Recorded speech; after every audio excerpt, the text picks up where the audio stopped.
So President Trump has confirmed again that they are talking to a particular leader in Iran, and that person is not the son of Ayatollah. And according to him, he said this is a systematic regime change they are carrying out currently, silently, and they will not want to mention the person's name. The person is highly respected in the country, but they wouldn't want to mention his name because he doesn't want the person to be fired immediately. Secondly, is that President Trump just made it clear that he's going to be running the Strait of Hormuz jointly with the new leadership that is coming on board. In fact, listen to Trump. And who's in control of it? Will Iran still be able to control the flow of oil? Be jointly controlled. By who? Maybe me. Maybe me. Won't the United States be Me and the Ayatollah, whoever the Ayatollah is, whoever the next Ayatollah. Look, and there'll also be a form of a very serious form of a regime change. Now, in all fairness, everybody's been killed from the regime. They're really starting off. There's automatically a regime change. But we're dealing with some people that I find to be very reasonable, very solid. The people within know who they are. They're very respected. And maybe one of them will be exactly what we're looking for. Look at Venezuela, how well that's working out. We have had very, very strong talks. We'll see where they lead. We have major points of agreement. I would say almost all points of agreement. Perhaps that hasn't been conveyed. The communication, as you know, has been blown to pieces. They're unable to talk to each other. But we've had very strong talks. Mr. Witkoff and Mr. Kushner had them. They went, I would say, perfectly. I would say that if they carry through with that, it'll end that problem, that conflict, and I think it'll end it very, very substantially. We have very much in mind our partners in the Middle East. We've had great relationships with a lot of them, as you know. A lot of them were surprisingly hit, and I was surprised to see it, and so was everyone else. But we have they're very much in mind in the discussions. So the discussions took place yesterday. They went into yesterday evening. They want very much to make a deal. We'd like to make a deal too. We're going to get together today by probably phone because it's very hard to find a country. It's very hard for them to get out, I guess. But we'll at some point very, very soon meet. We're doing a 5-day period. We'll see how that goes. And if it goes well, we're going to end up with settling this. Otherwise, we'll just keep bombing our little hearts out. Who's Steve Witkoff speaking with, Mr. President?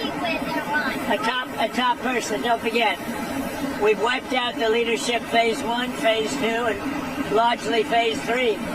But we're dealing with the man who I believe is the most respected and the leader.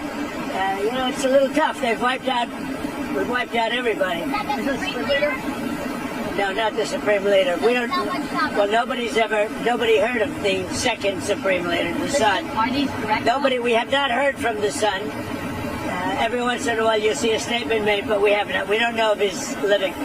But the people that seem to be running it, and they seem that based on really fact, because things they've said have taken place. Mr. President, Mr. President, I know you've deployed. I don't want him to be killed.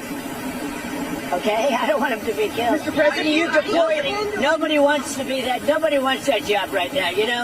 Nobody's exactly looking forward to being the head of that particular country. But perhaps we'll be able to solve that problem. Mr. President, So I made it clear the other day that the U.S. must, if they want to, this war, they have 3 options.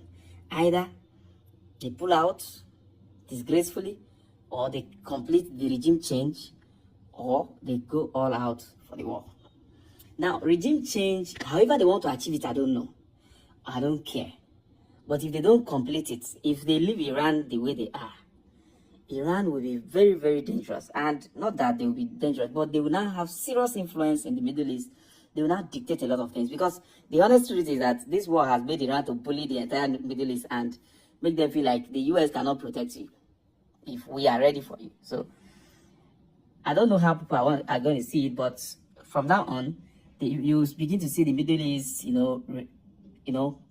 investing more in defense, investing more in military hardwares, attack like missiles and all that, they will begin to invest into it because they've seen how vulnerable they are, despite having the US as a close ally, and of course their bases around does not guarantee protection for all of them. So they will begin. These are the things I've said before. That I made it clear that the Middle East, these Gulf nations should be ashamed of themselves that they'd watch Iran, attack them back and forth, back the way they are doing without them reacting, only catching missile, trying to catch missile and all that, watching Iran destroy their economy. If you know how many billions of dollars Iran has destroyed within these few days of this war within the Gulf nations, you will not believe it. And this is simply because Iran knows that these people cannot retaliate. They don't have the balls to do it. And I made it clear, Turkey is very close to Iran, but Iran will not attack Turkey. It is a simple fact. They will not attack them because of what they are, what they have.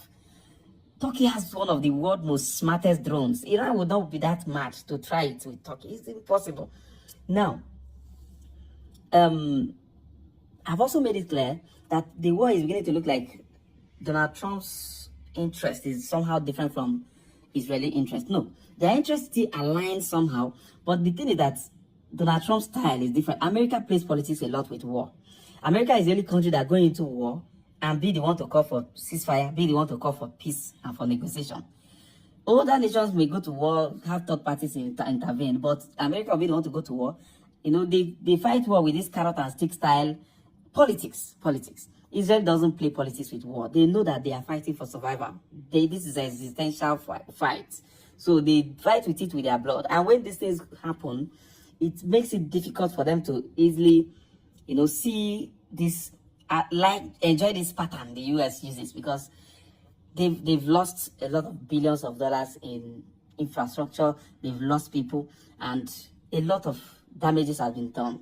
Now, if this war goes this way, the way the US is proposing, how would the interests of Israel be protected? How would Iran be deterred from attacking Israel ever again? What kind of regime are they installing? Is it going to be a regime that will respect Israel's existence and allow Israel to flex its muscle within the Middle East? These are some of the objectives that need to be discussed. And these are some of the reasons why, if you look at Benjamin Netanyahu, he's not like kind of enjoying the whole flow from Donald Trump. But Donald Trump is playing politics. He knows what he's doing. Israel also knows what they want. So Iran is still being discussed. This war Iran has not seen the full power of the United States. They've not even seen 30% of that. But whatever the US is doing, they're also being very careful, because they don't want to overdo anything, to inflate, to cause more, chaos in the Middle East there. They don't want that. Iran has a very good strategy to the war, and that strategy is exactly why the US is kind of being pressured to seek for, easy way out of the war. The strategy is simple: hold the Gulf nations to account.